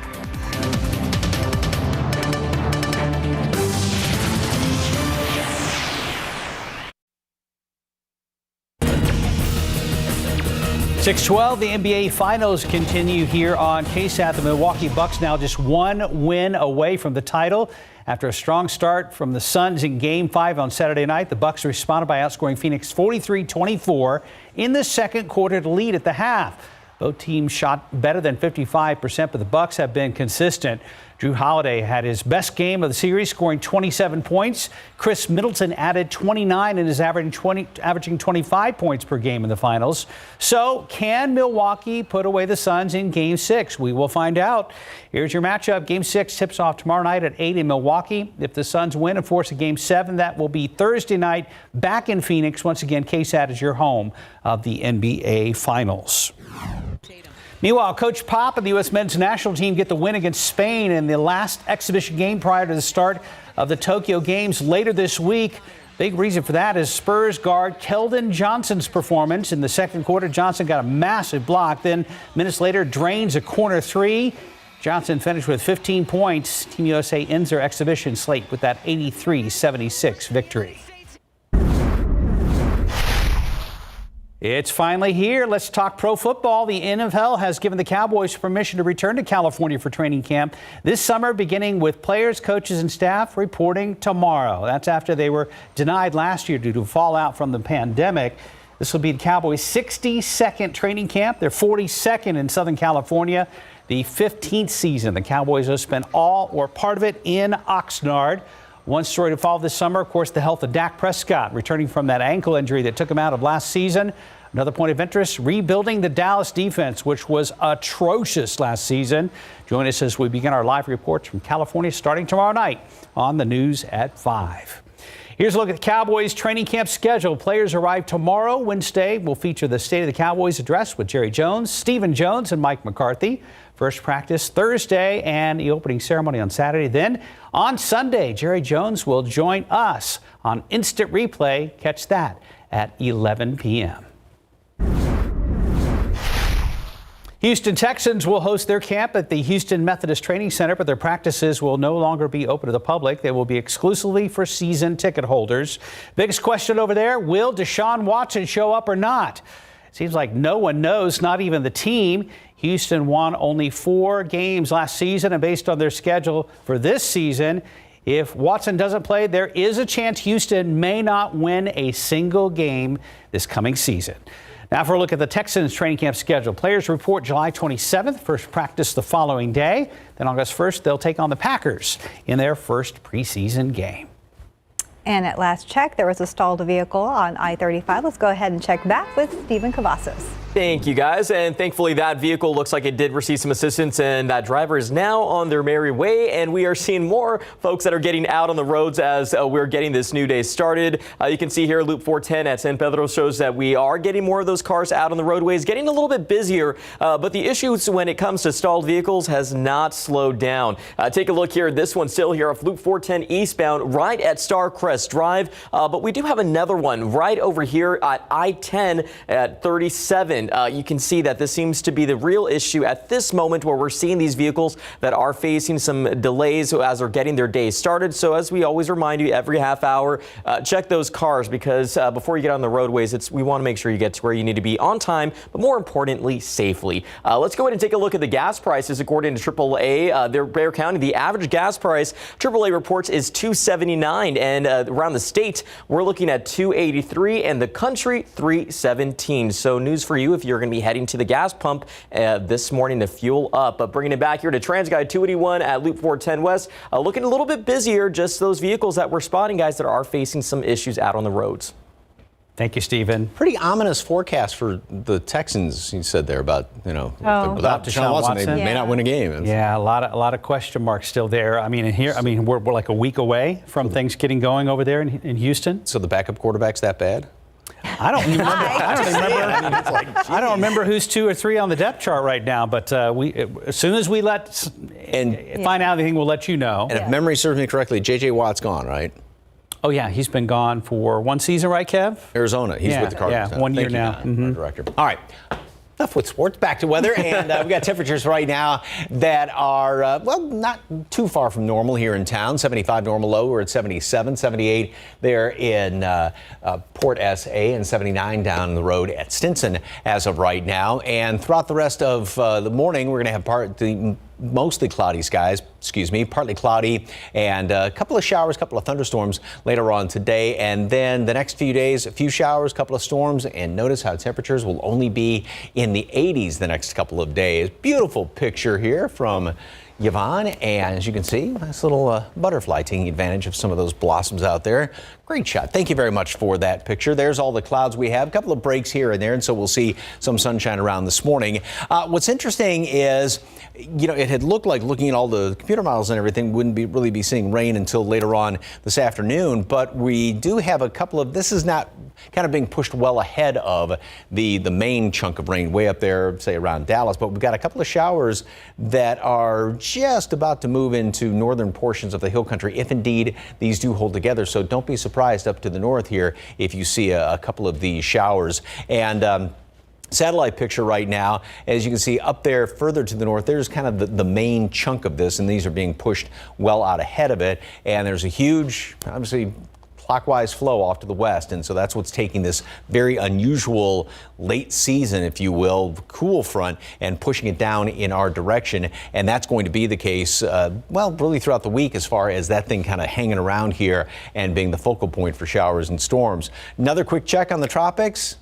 Nothing out there that the Hurricane Center is watching as of right now. So forecast today, well, like I said, may see a couple of showers now, even late this morning or early this afternoon up to the north. 88 degrees at noon, and then a couple of showers, a couple of thunderstorms going to try and develop later on today, especially up to the north. 92 for a high temperature. Better chance for some rain then later on tonight and in the overnight hours. And tomorrow, right now, it's shaping up that we will see kind of a wet commute around here. There could be a couple of heavier downpours mixed in as well, and that's the thing we'll have to watch out for all week long, is given the fact we've got all this very humid air in place. So like the last rain event that we had around here, the one before that, we will see those pockets of some potentially heavy rain. Lesser chances for rain during the day tomorrow then. The best chance is going to be in the morning. And then on Wednesday, a little bit lesser chance for rain. Then that's going to pick up, it looks like. So probably the best day to see more widespread rain is going to be on Thursday. And again, there could be some hefty downpours mixed in as well. And then even after a couple of leftover showers early on Friday, we will start to clear out. And a good chunk of the week after today is going to be just in the 80s again. And again, about 10 degrees below normal for a high temperature on Thursday. Mike, I'm going to back you up here. Invariably, at some point this week, somebody will stop me if it storms and say, did Mike Osterhage mention anything about storms at all in the forecast? And you can say, well, yeah. Yes. Just like that. Well, yeah. Just like that. Yes. Yes, I did. Well, thank you, Mike. Right so now, be prepared. Yes. Just about 6:20, 77 degrees. All I'm going to say. And still ahead on GMSA, Amazon is bringing in a couple of celebrities for its Alexa devices. The details after the break.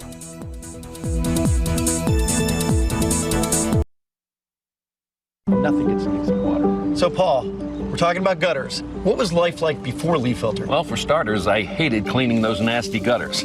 Clogged gutters caused so much damage to my home. The roof leaked, the basement flooded. I mean, me and that ladder did not get along. To be honest, dangerous. I would cringe every time we had to climb the ladder to clean the gutters. What do you like most about Leaffilter? Everything.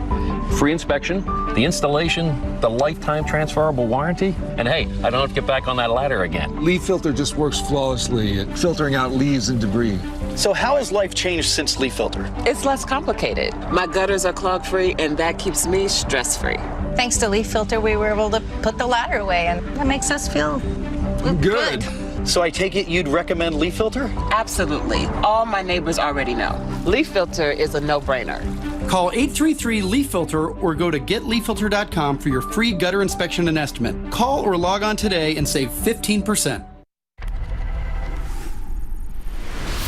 In this morning's GMA First Look, counting down to Blue Origin's blast off. We're just one day away from billionaire Jeff Bezos rocketing into space, and he'll be surrounded by a crew straight out of a Hollywood movie. Joining him on the New Shepard rocket, his brother Mark Bezos, a genius teenager, Oliver Damon, who will become the youngest person to travel to space. Oliver, welcome. Welcome. And of course, the legendary Wally Funk. We're going to fly you up into space on the very first flight. At age 82, Funk will be the oldest person in space, fulfilling the journey she started over 60 years ago as part of the Mercury 13 Women in Space program. And coming up at 7 a.m., we'll show you the last-minute preparations from Mission Command. And Michael Strahan interviews all 4 members of the crew. With your GMA First Look, I'm Monaco Samrabdi, ABC News. Zoom is making its first multi-billion-dollar deal after surging during the pandemic. The company announced it's acquiring Five9 for $14.7 billion in stock. Five9 is a cloud-based customer service software provider that could help company expand beyond video chats. Facebook is rolling out new emojis with sound. The images appropriately named sound emojis allow you to send short clips in a messenger chat. Choices include clapping and drum rolls. Users will also be able to send audio clips. The goal is to add greater expression to messages. And the voices of Shaquille O'Neal and Melissa McCarthy are now available on Alexa devices. After buying in, you can say, "Hey Shaq," or "Hey Melissa," to hear a joke, a story, or even the local weather in their voices. That'll be cool. It'd be kind of fun. I think so too. I really want a Yoda one. Do you? Yes. We could probably make that happen. I think so. Mike is attempting Yoda over there. What? Sounds more like you have a frog in your throat. That too. Yeah, it was close. 6:26 on your Monday morning. Glad you're with us. About 77 degrees. And still ahead on GMSA, the latest on an overnight shooting on the city's west side. 2 men shot while they were working on their car. Stalled vehicles have been one of our main problems this morning, according to our traffic expert, Stephen Cavazos. We'll check back in with him and scan the cameras with our friends over at TransGuide after the break.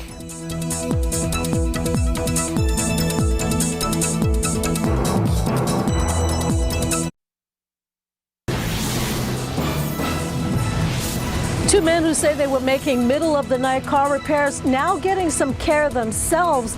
They both were shot. Good morning, I'm Katrina Weber. I'll tell you more about it coming up. Well, all things considered, it was a fairly mild weekend for mid-July here in South Texas. And if you haven't been able to find your umbrella in about a week, you might want to add that to your to-do list for this morning. Good morning, everybody. It is Monday, the 19th. Thanks for joining us this morning. And right now, I really feel like Mike's our best friend. We had a mild weekend, and we're expecting weather in the 80s. Well, I think what she meant was you're always our best friend, but you're just extra special today. Yes, today and this week. Keep going. No. Anyway, yeah, we've got, it was a beautiful weekend. Temperatures were still below normal. We only got up to 92 yesterday. That's what we're looking at today. And yeah, we've got a couple of breaks in the clouds right now. There's also, well, first of all, temperature stands at 78. It is a bit on the warm side. And, you know, we got a dew point now at 74. So it is kind of humid out there. Nothing is showing up on radar in our vicinity as of right now, but we do actually have a couple of showers, and this is actually being pushed ahead of kind of the main area of rain, or that front that we've been talking about. But a couple of these showers that almost looks like they're starting to fizzle out a little bit. There may be 1 or 2 of them getting into portions of Gillespie or northern Blanco County. So just got a mention of that up to the north this morning. Molds on the moderate side. Updated count's going to come out in about 45 minutes to an hour or so. Mostly cloudy. Again, a shower or 2 to the north is possible this morning, and we'll have partly cloudy skies throughout the day. Then later on this afternoon, a couple of showers and thunderstorms will start to develop up to the north, and especially then once we get into the evening hours, some showers and some thunderstorms, better chance of rain. That's going to be the case overnight into tomorrow morning, and then off and on we'll have rain, more of the scatter variety then on Wednesday, tomorrow afternoon and Wednesday, and then pick back up on Thursday. And yeah, temperatures are only going to be in the 80s. 92 today, but only in the 80s throughout the rest of the week. How about the upcoming weekend? Details in just a couple of minutes. Traffic Authority, Stephen Cavazos. Any big problems out there? Just scattered stalls right now, Mike, and we're taking a look here at TransGuide. It does show like things are picking up, but for some, they're slowing down. Take a look here at Loop 410. We do have a few more folks that are getting their morning started with us. You can see by these shots at TransGuide, shaping up to be possibly a busy morning, but as we said, as for some, as it's picking up, it is slowing down for others when it comes to stalls. We still have the stall reported here off Loop 410 eastbound at Starcrest Drive. Jumping over to the northwest side here off 1604 at Shanefield in these westbound lanes of Loop 1604. We do have another stalled vehicle, but unfortunately the problems don't stop there. We do have another stall right here at I-10 eastbound at Pecan Valley Drive. So this does seem to be, again, the trending issue of the day so far. But, you know, the roads are getting a little bit busier as the morning's getting started. So let's check those inbound times right now. Looks pretty green, which is a good sign if you're going to be heading out in the next few minutes from any of these areas to the downtown San Antonio area. 24 minutes coming in from I-10 from Bernie, 25 minutes from 281 from Bulverde, and 26 minutes from 35 coming in from New Braunfels. Yes, it's picking up here off Loop 410 at W.W. White Road, and we'll be spotting the roads for any of those problems if they may impact your morning commute. Thank you, Stephen. San Antonio police say someone with a gun took aim at two men on the west side overnight. Victims say they were working on their cars when they were shot. Katrina Weber is live at Public Safety Headquarters with that story. Now, Katrina, you mentioned earlier that a house was also hit. Was anyone else hurt? Well, as far as I know, the only people hit by gunshots were the two men who were outside. Police say those two victims were not being cooperative when they found them early this morning in the 200 block of Saravo. The two men, who were in their 20s and 30s, did tell officers that the shooter was someone in a blue sedan. They say that car pulled up after 2 this morning. Then someone inside shot them. The two victims say they were outside working on their cars at the time. Bullets also hit a neighbor's house as well as the cars that belonged to those two men. And those men who were shot were taken to a hospital and are expected to be okay. Reporting live from Public Safety Headquarters, Katrina Weber, KSAT 12 News. Thank you, Katrina. Also new this morning, we now know the name of a man shot and killed outside a Northside gym. That man has been identified as 24-year-old Orlando Stewart, as according to the Bexar County Medical Examiner's Office. Police say Stewart was shot and killed Friday night following a fight inside the LA Fitness in the 7100 block of Blanco Road, right there by Loop 410. Officers say when Stewart and one other person tried to leave the fitness center, a gunman shot at them and took off. Stewart was pronounced dead at the scene. The other victim was taken to the hospital in critical condition. The suspect is still on the loose. The first week of the Otis McCain trial saw dozens of witnesses take the stand. Evidence was shown and there were emotional testimonies about the deadly shooting of Detective Benjamin Marconi.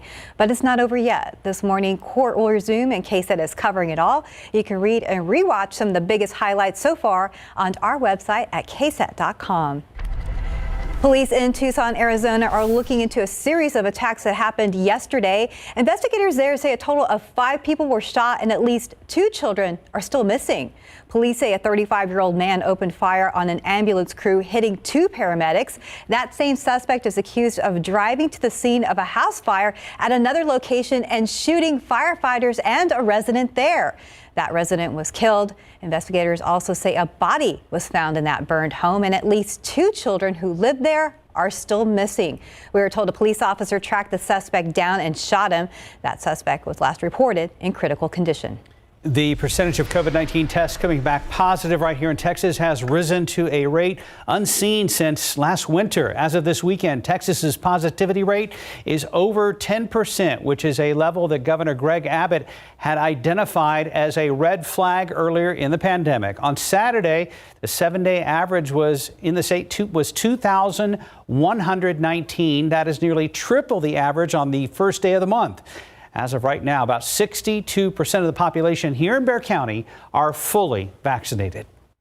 Two more Texas House Democrats have tested positive for COVID-19 in Washington, D.C. This after breaking quorum, leaving the state to block a GOP voting bill last week. This brings the total number of Texas Democrats that are COVID-19 positive to 5. Representatives Celia Israel of Austin and Trey Martinez Fisher of San Antonio are among those positive cases. The other legislators, they have not been named yet. According to Texas House Democratic Caucus officials, all of the lawmakers that have tested positive are fully vaccinated. Well, since the standoff between Texas Democrats and Republicans continues, those House Dems are still in D.C. after breaking quorum during the session, all in an effort to postpone and possibly prevent the passing of a new voting bill. A member from both parties joined Leading SA to discuss the bill and what could come next. Max Massey explains. We spoke with Representative Barbara Gervin-Hawkins and Representative Steve Allison. Both went through their opinions of the voting bill. We also discussed what could happen procedurally with the bill, what comes next, and all the controversy surrounding it. Take a listen. Basically, it's a voter suppression bill.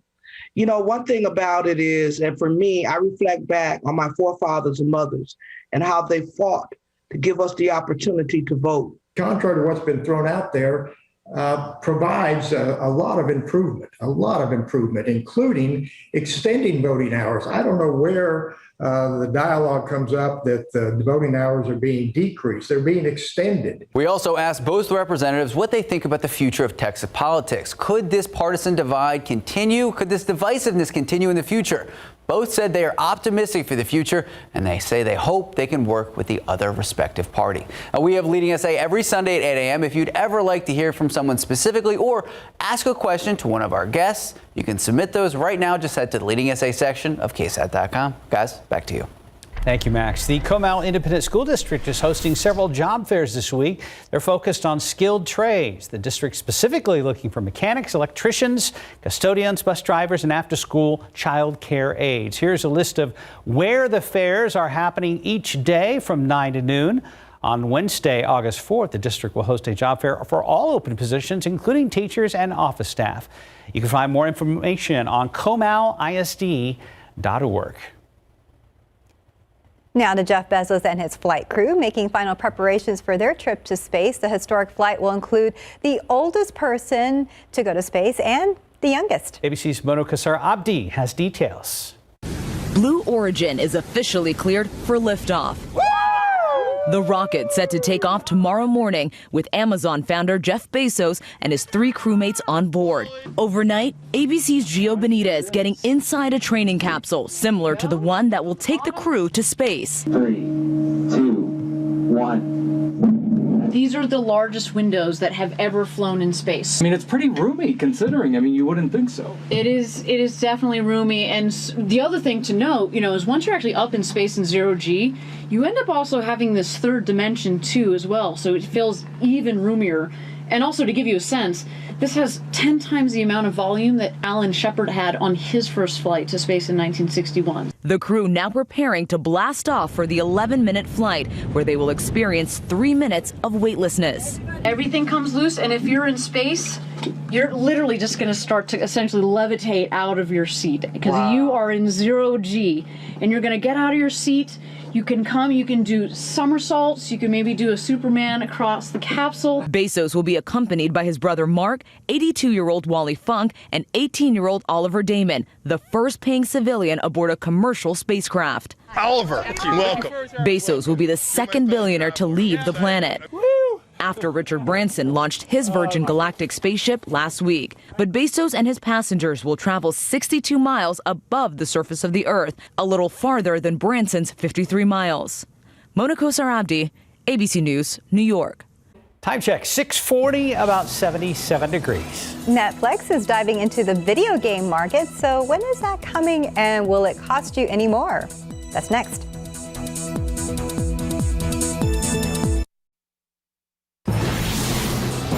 And welcome back. It's about 6:44. Netflix is the king of streaming with more than 200 million subscribers. But now it appears the platform has set its sights on dominating a new form of entertainment, video games. Max Massey explains what this could mean for users.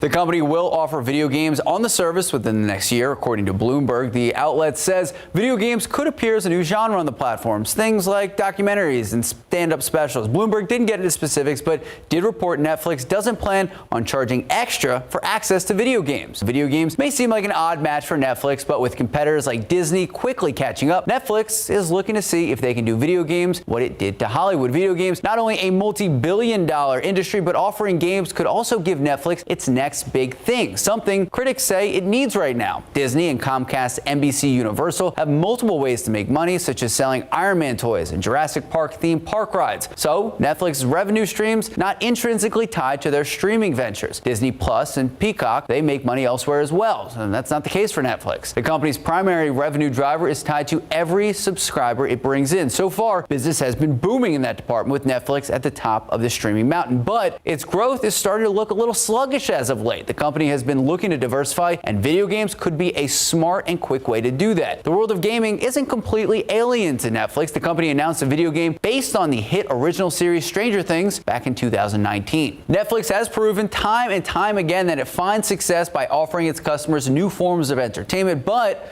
buyers beware when it comes to video games. Other companies have tried and failed to make streaming video games work. Guys, back to you. Thank you, Max. 646. And traffic is starting to pick up a little bit. Let's go ahead and check in with Stephen Cavazos. Thank you, Mark and Steph. Well, we are seeing a pickup here at Loop 410 at WW White. A view at TransGuide shows that we definitely have a few more folks that are out on the roadways right now. It looks a little bit busy, but TxDOT did report that there is some sort of incident that took place there here off Loop 410, again at WW White Road. Not sure exactly what that was. TxDOT is reporting that there was something there. It could have been a crash, but it doesn't look like it's causing any real issues right now, although it is looking a little busy. Just use some caution out on the roadway this morning. Bringing it over here to a stalled vehicle, Loop 410 eastbound at Starcrest Drive. That's still there, and we're seeing more of this as where the morning is getting going here. This one off US 90 westbound at Loop 410, another stalled vehicle. So again, that seems to be the ongoing issue. And just a reminder, if you're encountering any problems out on the roadway with your vehicle, specifically the highway, TxDOT does have their Highway Emergency Response Operator Program, otherwise known as HERO. The services they provide, just a few listed here: changing flat tires, give air to low tires, add gasoline and water, and perform minor vehicle repairs. Now keep in mind, your vehicle must be stranded alongside a highway. You can call 210-732-HERO to request that assistance, or you can even head over to KSAT.com. We do have that information posted there this morning. Bringing it back to TransGuide, definitely picking up, but we're watching the roads, and look, overall it's been pretty calm, though, I would say. That's good news. And I'm going to guess that's Woodlawn Lake, right? Yep. Mr. McClellan again. And just talk about tranquil and peaceful. Look at that lake. It's just like glass out there. And the ducks taking flight. Thank you very much for the KSAT Connect shot. And we do have, well, basically cloudy skies this morning. A couple of thinner spots here and there. We'll see more sunshine later on today. Nothing is showing up on radar in our close in vicinity, and there's those couple of showers up to the north. As you can see, they're starting to get into maybe northern Blanco County, northern Gillespie County. If there's one or two of them up there, and even a few more further up to the north, maybe a shower or two, again, in our northern counties later on this morning. And then later on this afternoon is when we'll have the better chance for some of this rain that's moving on in here. And you can see it's going to be starting up to the north, obviously, late this afternoon, and then kind of spreading southward dinner time and into this evening hours, and then especially overnight. And this model especially is the one that really has a big batch of rain moving in here overnight and in through tomorrow morning. This will be probably the best chance for rain tomorrow, and just kind of the scattered variety throughout the afternoon tomorrow. And Wednesday is going to be another one of those days where it's just going to be, I think, kind of the scattered variety of rain. But we will have rain chances really starting later on this evening all the way through the end of the work week. And as far as rainfall totals, and not everybody's going to be seeing rain, not everybody's going to be seeing heavy rain, but what's interesting is this model does have a couple of heavier downpours, and this is not written in stone as far as where the rain's going to be falling, but it's just taken into account that there will be those heavier pockets of rain scattered about the area, and that's going to be the case, I think, especially on into Thursday as well. So different computer model. This one, again, it's kind of that broad brush, but it does indicate that there's going to be the potential for that line of heavier rain tomorrow morning, or at least more widespread rain tomorrow morning. And then going into Wednesday, scattered rain. Thursday, better chance for a couple of showers and thunderstorms around here early on Friday. Then things will start to kind of taper off. And right now it looks like we're going to have a good looking weekend back up into the low 90s. It's funny to say back up into the low 90s because we're going to be in the 80s. Now at noon, we'll still make it in the 90s today. Partly cloudy skies, and then those couple of showers, couple of thunderstorms will start to develop late this afternoon. But then the next few days, yep, only in the 80s. So, yes, we will have to make it back up into the low 90s for high temperatures by the by the weekend, I should say. But, yeah, showers, couple of thunderstorms. Front's going to be lying across the area. Won't rain constantly, but we'll have to watch out for a couple of pockets of heavier rain. You get one of those thunderstorms, there's a lot of moisture in the atmosphere, it gets squeezed out, so could have a couple of heavier ones. All right, so we've made it to July 19th. We tried to keep this going into July. Now let's look ahead to August and try to keep the cool train rolling. Would that be asking for too much?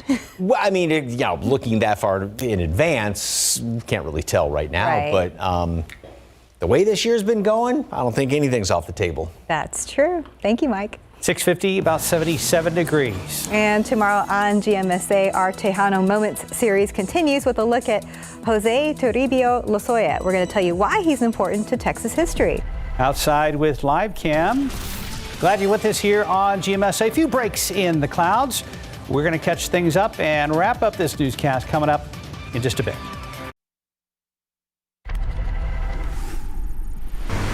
Two men who say they were working on their cars now are having some work done on themselves at a hospital.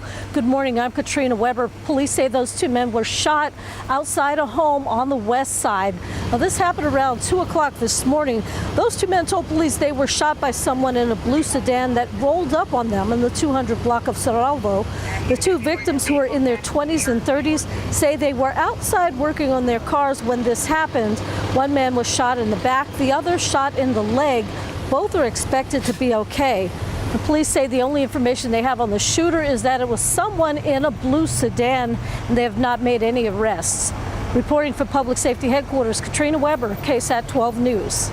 It's now 5 minutes till 7. Let's go ahead and check traffic with Stephen Cavazos. Thank you, Mark and Steph. Again, shaping up to be a pretty good morning so far. It's been a relatively quiet as we're getting this new week started. Take a look right now. View of TransGuide shows that things are moving pretty smoothly. But as we've been talking about right here on GMSA, the trending issue seems to be these stalled vehicles. Take a look. This one's still reported here off US 90 westbound at Loop 410. Some have quickly resolved, but we're seeing others that are popping up. So be sure to check those vehicles. Inbound times are looking pretty good if you're coming into the downtown San Antonio area from any of these neighboring communities. Bringing it back to TransGuide one last time. Looks like things are picking up, Mike. And we still got plenty of clouds, a couple of breaks. I'm trying to see a couple of breaks in the clouds. And we don't have any rain showing up on radar in our immediate vicinity. Up to the north, there's those few little sprinkles. That's kind of the extreme leading edge of actually a front that's going to be sliding into the area. That's going to help with more showers and a couple of thunderstorms, especially later on up to the north, late this afternoon and this evening, and some overnight into tomorrow morning. We'll have potentially a wet commute tomorrow, and then rain chances are going to be sticking around through the rest of the work week. Off and on rain. A couple of heavier downpours can't be ruled out. Look at that. Temperatures only in the 80s. Gentlemen, thank you. Yes, thank you for joining us, and have a happy Monday. We'll see you back here tomorrow. But for now, Mark and I will be back for GMSA at 9.